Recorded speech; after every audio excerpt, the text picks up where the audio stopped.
how to blur a video in Capcut.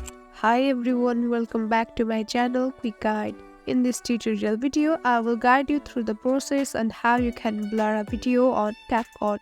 So let's get right into the video. Firstly, after you open your Capcut application, tap on New Project and add the clips which you want to blur. Once you add the clip, click on the Effects option from toolbar at the bottom of the screen. Again, click on Video Effects option. Now under the trending option, here you can see the option of Blur. Click on it and the blurring effect will be applied on your video. Click on Adjust option in order to adjust the intensity of the blurring effect in your video. Once you are okay with the blurring effect, click on Check Mark option. Now finally adjust the effect over your video, and that's it. In this simple and easy way, you can blur the video or your Capcut.